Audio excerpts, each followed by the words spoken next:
घुसपैठ लगातार, अब पुलिस का प्रहार। बांग्लादेशियों की हो रही पहचान, पुलिस चला रही अभियान। दिल्ली की झुग्गियों में एक्शन, घुसपैठ गैंग को टेंशन। बांग्लादेशी घुसपैठियों की अब उल्टी गिनती शुरू हो गई है। चुन चुनकर बांग्लादेशी घुसपैठियों की पहचान की जा रही है। आधार कार्ड, पैन कार्ड की जांच हो रही है। घुसपैठियों के खिलाफ स्पेशल ऑपरेशन चलाकर देश से बाहर निकालने की तैयारी है। दरअसल दिल्ली में एक हत्या के मामले में वांछित 4 संदिग्धों को जब गिरफ्तार किया तो खुलासा हुआ कि चारों बांग्लादेश से फर्जी दस्तावेज के आधार पर भारत में दाखिल हुए थे। दिल्ली में चारों ने साहिल नाम के एक व्यक्ति से संपर्क किया, जिसने उनका फर्जी जन्म प्रमाण पत्र बनवाया। साथ ही पुलिस ने उन वेबसाइट की भी जानकारी जुटाई जिसके जरिए ये सभी घुसपैठी अपने फर्जी दस्तावेज बनवाते थे। हमारे एक मर्डर केस रजिस्टर हुआ संगम विहार में। उसके मर्डर केस में 4 सस्पेक्ट्स थे, उनसे इनिशियली पूछा गया तो वेस्ट बंगाल बताया उन्होंने। फर्दर सस्टेन इंडक्शन मालूम चला कि इनको आधार कार्ड तो है बट ये लोग बांग्लादेशी हैं।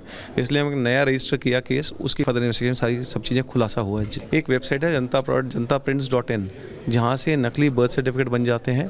उनके बस नाम ID एंटर करके नकली बर्थ सर्टिफिकेट बन जाएगा, QR कोड आ जाएगा, उसको यूज़ करते उन्होंने आधार कार्ड बनवा रखे हैं। गिरफ्तार आरोपियों में से 5 बांग्लादेशी और 6 स्थानीय लोग हैं। ये लोग अवैध बांग्लादेशी घुसपैठियों को फर्जी डॉक्यूमेंट्स जैसे वोटर ID, आधार कार्ड के जरिए दिल्ली में बसाते थे। गिरफ्तार लोगों में एक महिला भी शामिल है, जिसने फर्जी आधार कार्ड से वोटर ID कार्ड बनवाया था।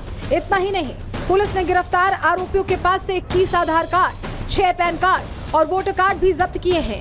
टोटल 11 लोग अरेस्ट करे हैं, जिसके अंदर 5 बांग्लादेशी हैं, 3 महिलाएं हैं, इसमें 2 पुरुष हैं। इनके पास 4 जो आदमी हैं, इनके पास तो आधार कार्ड, पैन कार्ड हैं।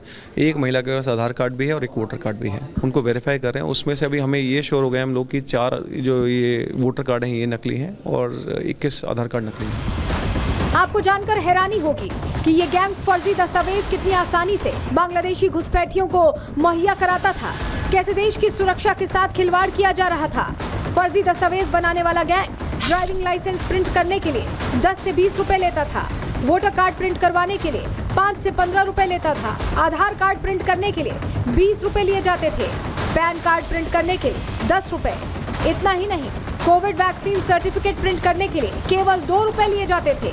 जाति प्रमाण पत्र के लिए 30 रुपए और निवास प्रमाण पत्र 30 रुपए में प्रिंट करके बनाए जाते थे।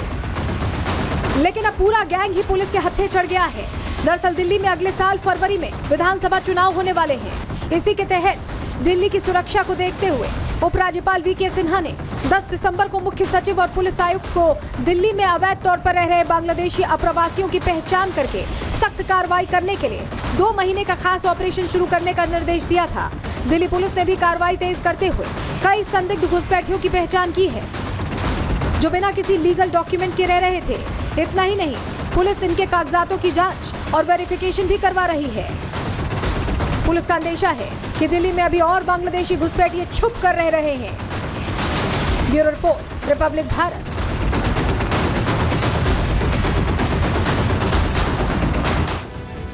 तो दिल्ली में देखिए अभियान चलाए जा रहे हैं और इस अभियान के दौरान बड़ी सफलता ये भी मिली कि एक तो ये पूरा सिंडिकेट का पर्दाफाश हो गया जो दस्तावेज बना रहे थे, लेकिन कितने अवैध जो बांग्लादेशी हैं, घुसपैठिए जो रह रहे हैं यहाँ दिल्ली में, वो ट्रैक डाउन हुए हैं। चलिए ये भी आपको बता देते हैं, जानकारी आपके सामने रख रहे हैं। घुसपैठियों की जो पहचान हो रही है उसमें दिल्ली में बांग्लादेशी घुसपैठियों पर एक्शन कैसे तेज है ये आप लगातार देख रहे हैं। 2 महीने तक ये ऑपरेशन चलेगा, स्पेशल ऑपरेशन। घुसपैठियों की पहचान और धरपकड़ के लिए अभियान चलाया जा रहा है। दिल्ली में 2 हफ्ते पहले शुरू हुआ था ये अभियान, यानी महज 15 दिन हुए और 15 दिनों में देखिए अब तक 9000 संदिग्धों की पहचान की जा चुकी है। बड़ा नंबर है, सिर्फ 15 दिनों में ये अचीव किया गया है। इनमें से 500 लोगों के बांग्लादेशी होने की भी आशंका जाहिर की जा रही है। पुलिस ने इन सब लोगों के दस्तावेजों की जानकारी मांगी है और दस्तावेज मिलने के बाद ही सत्यता की जांच की जाएगी, वेरीफाई किया जाएगा कि क्या ये वाकई ये सही जानकारी दे रहे हैं। चलिए अब आपको जरा एक तस्वीर दिखाते हैं कि कैसे अलग अलग इलाकों में जहां जानकारी मिल रही है कि घुसपैठी अपना जड़ जमा रहे हैं या वहां रह रहे हैं, उन पर कार्रवाई हो रही। तस्वीर देखिए, ये पुलिस अधिकारी पहुंच रहे हैं। कालिंदी कुंज की तस्वीर दिखा रहे हैं आपको। ये जो पूरा ये आप देख रहे हैं इलाका, इसको लेकर कहा जा रहा है मदनपुर इलाके में स्पेशल ड्राइव चलाई जा रही है और बाकायदा पैरामिलिट्री फोर्सेस के साथ ये पहुंच रहे हैं, क्योंकि कोई ऐसी कंडीशन ना आए जहां पर गहमा गहमी हो या कोई और घटना हो जाए, तो ऐसे में उस लिहाज से भी तैयारी यहाँ दिखाई दे रही है। एक और तस्वीर आपके सामने रख रहे हैं, पहचान पत्र देखिए, ये जो आधार कार्ड आप देख रहे हैं, वेरिफिकेशन किया जा रहा है, वेरीफाई किया जा रहा है कि वाकई ये सही है या ये फर्जी तो नहीं है। पहचान पत्रों की जांच इस तरह से की जा रही है। पुलिस एक एक चीज बहुत माइन्यूटली, बहुत बारीकी से ऑब्जर्व करते हुए देख रही है। हमारे सहयोगी साहिल ने पूरे हालात का जायजा लिया, कैसे ये अभियान चलाया जा रहा है, उनकी रिपोर्ट आपको दिखा रहे हैं। दिल्ली में बसे हुए अवैध बांग्लादेशियों के खिलाफ दिल्ली पुलिस की ड्राइव लगातार जारी है। इस वक्त हम मौजूद है कालिंदी कुंज के मदनपुर खादर इलाके में, जहां पे पुलिस अपने पूरे स्टाफ के साथ पहुंची है। जो लोग यहां पे रह रहे हैं उन लोगों के जो आधार आईडी है वो चेक किए जा रहे हैं। सुरक्षा व्यवस्था के लिहाज से जो है सेंटर की जो फोर्स है ITBP, उनके तमाम जवानों को भी यहाँ पे डिप्लॉय किया गया है। दिल्ली पुलिस की एक बड़ी टीम जो है वो यहाँ पर देखने को मिल रही है। ये तस्वीर आप देखिए, पुलिसकर्मी जो है एक आधार ID को चेक कर रहे हैं। ये तस्वीर देखिए, ये बेगम नाम है आधार ID पुलिस जो है नोट कर रही है और उसी आधार ID के आधार पर पुलिस जो है वेरिफिकेशन करेगी। जिनका आधार है उनसे बातचीत करते हैं। इधर क्या नाम है आपका? मोनिरा बेगम।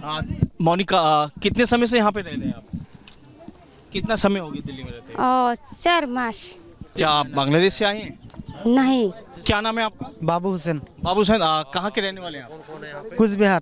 कुछ बिहार। दिल्ली में कितने समय से रह रहे हैं? दिल्ली से ही हूँ, पैदा दिल्ली में ही हुआ। मम्मी पापा फिलहाल अभी गाँव गया हुआ। गाँव कहाँ पर है? तो कोई खुद को कूच बिहार का बता रहा है या कोई बंगाल का बता रहा है, लेकिन क्या बांग्लादेश से कनेक्शन है, इसको लेकर जांच लगातार स्पेशल ड्राइव चलाकर चल रही है। लेकिन इस पर सवाल भी आम आदमी पार्टी से भी पूछे जा रहे हैं। मनोज तिवारी कैसे सवाल पूछ रहे हैं, क्या कह रहे हैं, उनको सुनिए पहले। मैं दिल्ली के लोगों से प्रार्थना करना चाहता हूं कि आप आंखें खोल करके देखिए कि अरविंद केजरीवाल की सरकार विधिवत एक डिपार्टमेंट बनाई हुई है जो इलीगल घुसपैठियों का वोटर ID कार्ड बना रहा है, आधार कार्ड बना रहा है, उनका राशन कार्ड भी बना दे रहा है। लेकिन दिल्ली के लोगों को झूठी झूठी बातें करके वो इलीगल घुसपैठियों को वोटर बनाने में लगे हैं। ये जो 11 लोग पकड़े गए हैं, ये 11 की कड़ी जांच होगी और हमें पूरा विश्वास है कि इनका तार कहीं न कहीं आम आदमी पार्टी के विधायकों से, आम आदमी पार्टी की सरकार से और कुछ सरकारी अधिकारियों से जुड़ा है। तो देखिए, मनोज तिवारी को आप सुन रहे थे, कह रहे हैं कि आम आदमी पार्टी से तार जुड़ा हुआ वोटर ID कार्ड ये बनवा रहे हैं जिससे इन्हें चुनावों में फायदा मिल सके। इसका लेकर जवाब भी दे रही है प्रियंका कक्कड़, आप नेता, उनको भी सुनिए। अगर देश में कहीं भी रोहिंग्या हैं तो कैसे घुस रहे हैं, और ये तो कोई भी बच्चा जानता है कि बॉर्डर सिक्योरिटी, बॉर्डर सुरक्षा का मसला सीधे तौर पे गृह मंत्रालय के अंडर आता है। सीधे तौर पे internal border security, external border security की जिम्मेदारी है। दिल्ली वालों के जो रिसोर्सेज हैं वो उन पर हक सिर्फ दिल्ली वालों का रहे, जो दिल्ली में रहते हैं उनका रहे। किसी भी रोहिंग्या को ये हक नहीं होगा कि दिल्ली वालों के रिसोर्सेज में उनका कोई भी हिस्सा हो। इसके लिए हमें जो भी कदम उठाना पड़ेगा हम उठाएंगे।